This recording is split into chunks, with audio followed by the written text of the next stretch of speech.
राधे कृष्णा दोस्तों। रामायण की अद्भुत और सत्य कथा।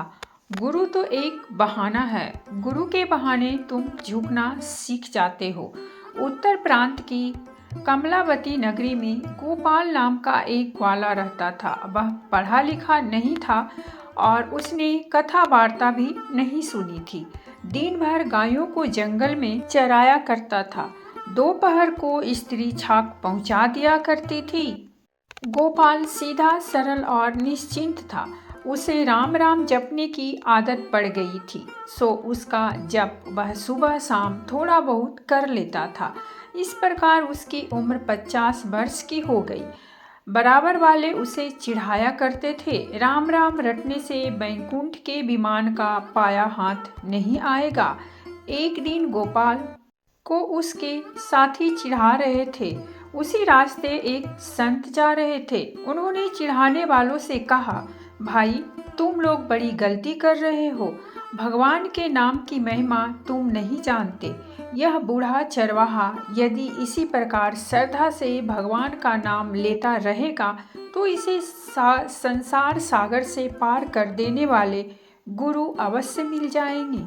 भगवान का नाम तो सारे पापों को तुरंत भस्म कर देता है। गोपाल को अब विश्वास हो गया, मुझे अवश्य गुरु मिलेंगे और उनकी कृपा से मैं भगवान के दर्शन कर सकूंगा।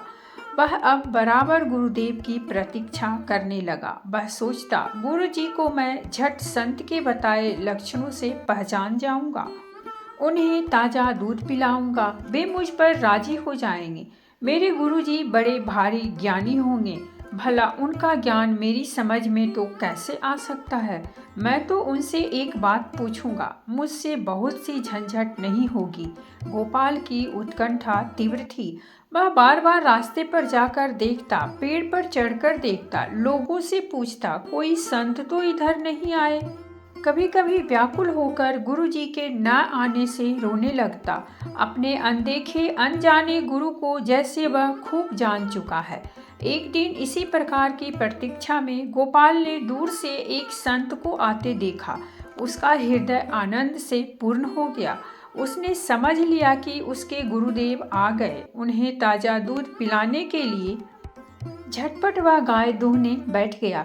इतने में वे संत पास आ गए। दूध दूहना अधूरा छोड़कर एक हाथ में दूध का बर्तन और दूसरे में अपनी लाठी लिए वह उनके पास खड़ा होकर बोला, महाराज तनिक दूध तो पीते जाओ। साधु ने आतुर शब्द सुना तो रुक गए। गोपाल के हाथ तो फंसे थे। संत के सामने जाकर उसने मस्तक झुकाया और सरल भाव से बोला, लो यह दूध पी लो और मुझे उपदेश देकर कृतार्थ करो। मुझे भवसागर से पार कर दो महाराज। अब मैं तुम्हारे चरण नहीं छोड़ूंगा। दूध का बर्तन और लाठी एक ओर रखकर वह संत के चरणों से लिपट गया। उसके नेत्रों से झरझर आंसू गिरने लगे। संत एक बार तो यह सब देखकर चकित हो गए, फिर गोपाल के सरल भक्ति भाव को देखकर उन्हें बड़ी प्रसन्नता हुई। उन्होंने गोपाल से घर चलकर स्नान करके दीक्षा लेने को कहा। गोपाल बोला, महाराज मुझे तो वन में रहकर गायें चराना ही आता है। स्नान पूजा तो मैं जानता नहीं। घर भी कभी कभी जाता हूँ। मैं गंवार हूँ, मुझसे बहुत बातें सधेगी भी नहीं। मैं तो उन्हें भूल ही जाऊंगा। मुझे तो आप कोई एक बात बतला दें और अभी यही बतला दें, मैं उसका पालन करूंगा। ऐसे भोले भक्त पर तो भगवान भी रिझ जाते हैं। संत ने मानसिक आसन शुद्धि आदि करके अपने कमंडल के जल से उस पर छींटा मारा और मंत्र देकर बोले, देखो अब तुम्हें जो कुछ खाना हो भगवान गोविंद का भोग लगाकर ही खाया करो। इसी एक साधना से तुम पर गोविंद भगवान की कृपा हो जाएगी। गोपाल ने पूछा, महाराज मैं आपकी आज्ञा का पालन तो करूँगा, पर गोविंद भगवान मुझे कहाँ मिलेंगे जो उन्हें रोज भोग लगाकर भोजन करूँ। संत ने भगवान के स्वरूप का वर्णन करके कहा, भगवान तो सब जगह हैं, सबके भीतर हैं। तुम उनके रूप का ध्यान करके उन्हें पुकार लेना और उनको भोग लगाना। भूलना मत, उन्हें भोग लगाए बिना कोई पदार्थ मत खाना। यह उपदेश देकर गोपाल का दूध ग्रहण करके महात्मा जी चले गए। दोपहर को गोपाल की स्त्री आई और छाक देकर चली गई। गोपाल को अब गुरुजी की बात स्मरण आई। एकांत में जाकर पत्ते पर रोटियां परोसकर तुलसी दल डालकर वे गोविंद भगवान का ध्यान करते हुए प्रार्थना करने लगे। हे गोविंद, लो ये रोटियां रखी है, इनका भोग लगाओ। मेरे गुरुदेव कह गए हैं कि भगवान को भोग लगाकर जो प्रसादी बचे वही खाना। मुझे बहुत भूख लगी है, किंतु तुम्हारे भोग लगाए बिना मैं नहीं खाऊंगा। देर मत करो, जल्दी आकर भोग लगाओ। गोपाल प्रार्थना करते करते थक गया। संध्या हो गई पर गोविंद नहीं पधारे। जब भगवान ने भोग नहीं लगाया तब गोपाल कैसे खा ले। उसने रोटियां जंगल में फेंक दी और गौशाला लौट आया। गोपाल का शरीर उपवास से सूखता चला गया। इसी प्रकार 18 दिन बीत गए। खड़े होने में चक्कर आने लगा, आंखें गड्ढों में घुस गई। स्त्री पुत्र घबराकर बार बार कारण पूछने लगे, पर गोपाल कुछ नहीं बताता। बस सोचता, एक दिन मरना तो है ही। गुरु महाराज की आज्ञा तोड़ने का पाप करके क्यों मरूं? मेरे गुरुदेव की आज्ञा तो सत्य ही है। यहाँ न सही, मरने पर परलोक में तो मुझे भगवान के दर्शन होंगे। उपवास को 9 दिन और बीत गए। आज 27 दिन हो चुके। गोपाल के नेत्र अब सफ़ेद हो गए हैं। वह उठकर बैठ भी नहीं सकता। आज जब उसकी स्त्री छांक लेकर आई तब गौशाला से जाना ही नहीं चाहती थी। उसे किसी प्रकार गोपाल ने घर भेजा। बड़ी कठिनता से छाक परोसकर वह भूमि पर लेट गया। आज बैठा न रह सका।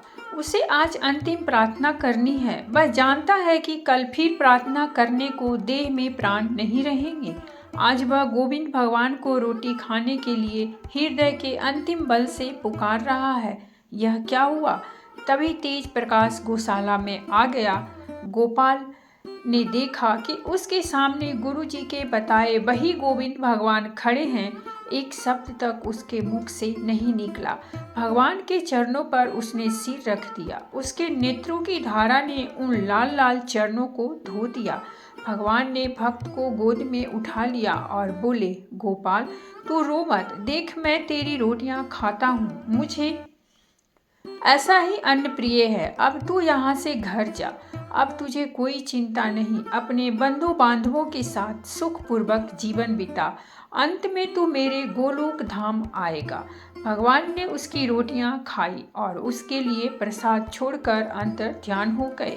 गोपाल ने ज्यों ही उस प्रसाद को ग्रहण किया, उसका हृदय आनंद से भर गया। उसकी भूख प्यास, दुर्बलता, थकावट सब क्षण भर में चली गई। आज 27 दिन के उपवास की भूख प्यास तथा दुर्बलता ही नहीं दूर हुई, अनंत काल की दुर्बलता दूर हो गई। जय जय श्री राधे कृष्णा। एक ब्राह्मण था तथा महान भक्त था। वह मंदिर की पूजा में बहुत शानदार सेवा पेश करना चाहता था, लेकिन उसके पास धन नहीं था। एक दिन की बात है, वह एक भागवत पाठ में बैठा हुआ था और उसने सुना कि नारायण मन में भी पूजे जा सकते हैं। उसने इस अवसर का लाभ उठाया, क्योंकि वह एक लंबे समय से सोच रहा था कि कैसे बहुत शान से नारायण की पूजा करूं, लेकिन उसके पास धन नहीं था। जब वह यह समझ गया कि मन के भीतर नारायण की पूजा कर सकते हैं, तो गोदावरी नदी में स्नान करने के बाद वह एक पेड़ के नीचे बैठा हुआ था। अपने मन के भीतर वह बहुत खूबसूरत सिंहासन का निर्माण कर रहा था। गहनों के साथ लदी और सिंहासन पर भगवान की मूर्ति को रखते हुए वह भगवान का गंगा, यमुना, गोदावरी, नर्मदा, कावेरी के जल के साथ अभिषेक कर रहा था। फिर बहुत अच्छी तरह से भगवान का श्रृंगार कर रहा था और फूल माला के साथ पूजा कर रहा था। वह बहुत अच्छी तरह से भोजन पका रहा था और मीठे चावल पका रहा था। वह खाना चाहता था। क्या वह बहुत गर्म थे? क्योंकि भोजन बहुत गर्म नहीं लिया जाता है। तो उसने भोजन में अपनी उंगली डाली और उसकी उंगली जल गई। तब उसका ध्यान टूटा क्योंकि वहाँ कुछ भी नहीं था, केवल अपने मन के भीतर वह सब कुछ कर रहा था। लेकिन उसने अपनी उंगली जली हुई देखी तो वह चकित रह गया। इस तरह वैकुंठ से नारायण मुस्कुरा रहे थे। तभी देवी लक्ष्मी जी ने पूछा, आप क्यों मुस्कुरा रहे हैं? मेरा एक भक्त अति प्रभावी मानस पूजन कर रहा है। मेरे अन्य धनिक भक्त सब उच्च साधनों से, सामग्रियों से मेरी प्रार्थना करते हैं, लेकिन मन भटकता रहता है। इस समर्पित भक्त का वास वैकुंठ में होना चाहिए, अतः मेरे दूतों को तुरंत भेजो उसे वैकुंठ लाने के लिए। भक्ति योग इतना अच्छा है कि भले ही आपके पास भगवान की भव्य पूजा के लिए साधन न हो, आप मन के भीतर यह कर सकते हो, यह भी संभव है। तो दोस्तों, ये थी हमारी आज की कहानी, और अगर कहानी अच्छी लगी हो तो प्लीज़ हमारे चैनल को सब्सक्राइब कीजिए, वीडियो को लाइक और शेयर जरूर कीजिए। कहानी सुनने के लिए बहुत बहुत धन्यवाद। मिलते हैं हम एक नई कहानी के साथ।